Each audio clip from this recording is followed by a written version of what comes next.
What's going on, guys? Today is the first day of the EA Sports NHL 19 a rating reveal. Over the course of the next 5 days, we'll actually be revealing the top 50 players. So today is 50 to 41. Just going to be giving you guys my thoughts on all the different player ratings, individual stats, stuff like that. So starting off here, guys, we have Jonathan Toews. He is the 50th ranked player in the game, 87 overall. I'm sure there's some Blackhawks fans who feel like he's underrated. Honestly, I think this is a good rating for him. Hasn't been quite as good the past few years as he was in the past, basically since he signed that big contract.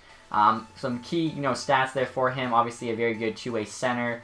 He's got 85 faceoffs. I feel like honestly that could be higher though. Toews is one of the best faceoff men in the NHL. So if Bergeron's is like 95, even if it's like a 90, I feel like Toews should at least have a high 80 for faceoffs. 93 defensive awareness though, with 87 shot block, 93 stick check. So he's got that 5-star defense. Solid hands there. Looks to have pretty decent skating stats as well. Decent shot. Physical there is also not too bad, so just very good all-around center, but not too highly rated. I feel 87 is pretty fair for Jonathan Toews.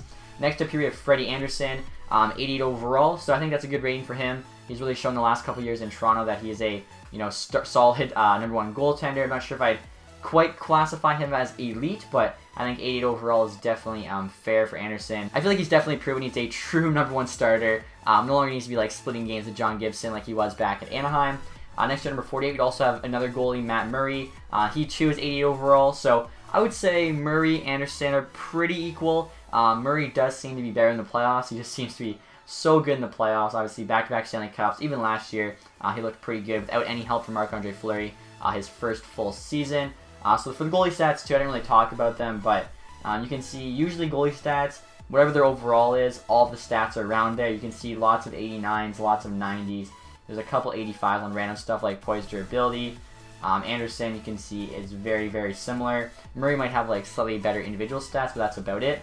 Number 47 here, another goalie. We have Pekka Rinne, also 88 overall. Honestly, I feel like Rinne should be a class above Murray and Andersen. I mean, he won the Vezina Trophy this year. He's just looked very, very good. I feel like he's one of the most underrated goalies possibly in the league. He uses that 6'5" frame. I mean, what is he, 35 years old now? He's been in the league a while. He's just so solid year in and year out. I think 89 for Rinne wouldn't be, that much of a reach for him. I'm also pretty sure he had the lowest goals against average in the league, so I feel like the goalie with the lowest goals against should have like a slight boost on the other guys. He also had one of the highest save percentages in the league along with Hellebuyck and Vasilevsky, obviously all three nominated for Vezina. I just noticed too, I can kind of blow up the stats here, but I don't think it makes it even that much easier to read. So there you can see his stats. Again, he's also an 80 overall, but it does look like his individual stats are slightly higher than Murray's. He's got a bit more 90s opposed to 89s, so it's probably like, Murray's an 88.2.3, Rinne's like an 88.4. If it's 0.5, you'd think they'd probably round him up to the 89. So moving on next, we have another goalie, 46 here, Andrei Vasilevsky. So just like Rinne, I feel like he could honestly easily be an 89.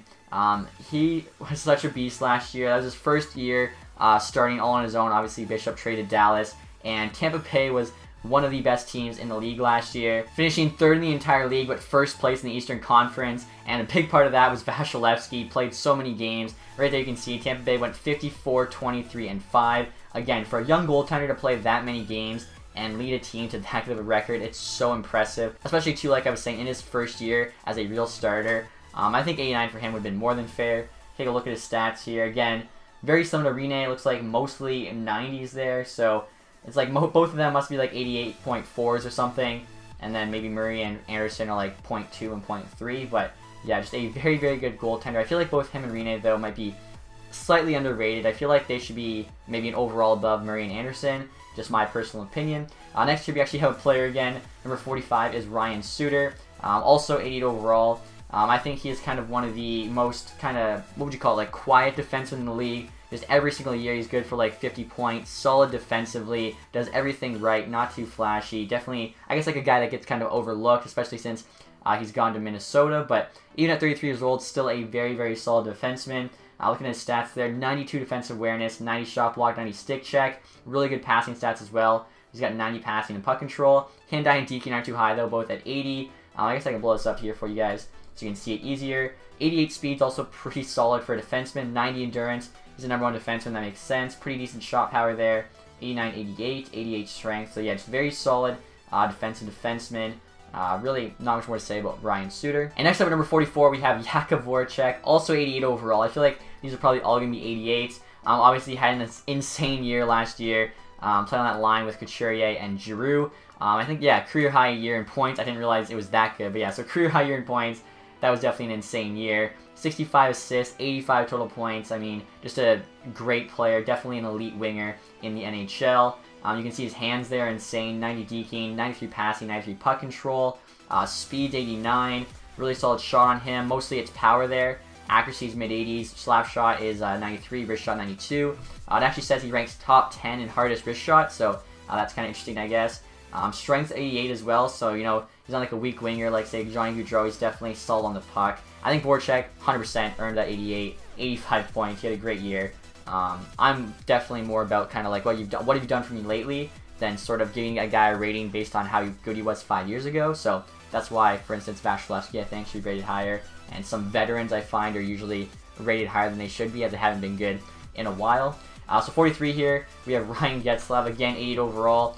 Definitely an elite center, I think. He has slowed down a bit. You can see 85 speed, but still he's a beast out there. He's 6'4", 92 strength.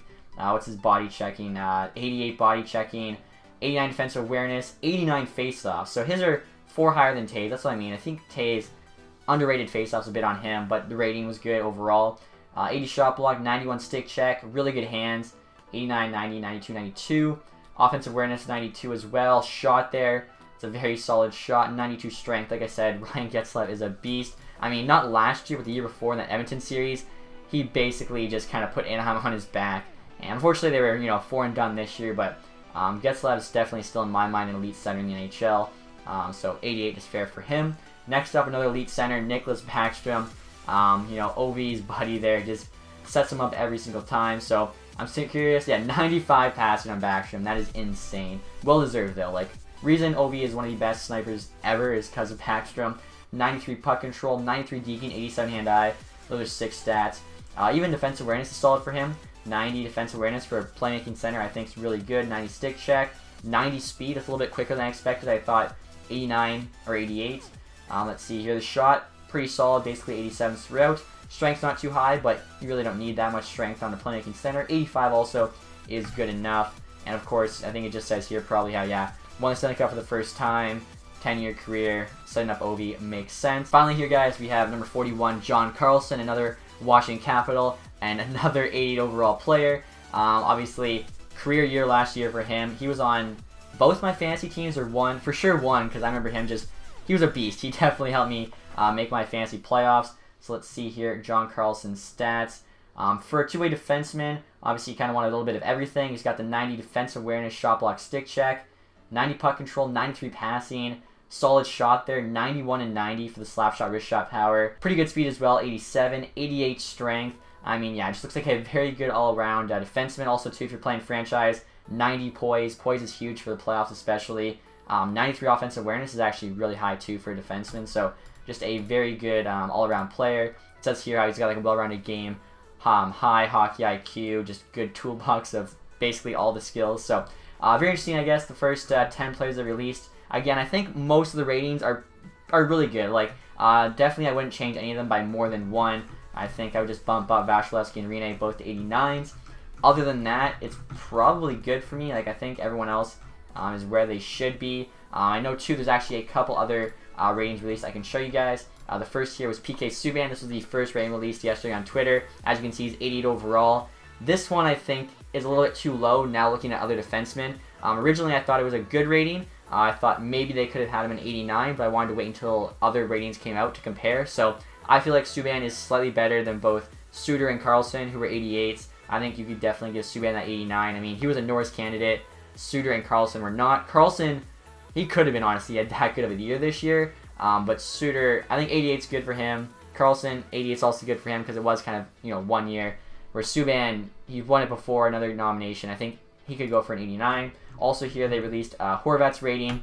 Obviously a Vancouver boy. 85 overall for Bo Horvat. And comparing this to the other stats we know, I feel like this is pretty fair. Will probably be the Canucks' first-line center this year. On a good team, he's probably more like a 2C. So 85 overall, I feel like Horvat's probably earned that rating. I'd have him like an 84, 85 So it makes sense to me. Now, obviously, tomorrow we should be seeing rankings 40 to 31. I'm assuming we're just going to have 10 each day. So 10 to 1 will be on Saturday. Unfortunately, I actually leave for Europe on Friday. So depending how much time I have when they release the ratings, I may or may not be able to get the 20 to 11 video up. 10 to 1. I guess I could probably record it in Europe, try to figure out something. But if I'm unable to make that video, I hope you guys understand. You know, it's just out of my hands at that point. Other than that, though, guys, that is it for this one. Hopefully you enjoyed it. Definitely in the comments section, let me know what you think of these ratings. I'd love to hear your guys' thoughts. If you did like this one, leave that thumbs up. Also, if you guys aren't subscribed yet, please do that. Thank you guys for watching. Have a nice day. Goodbye.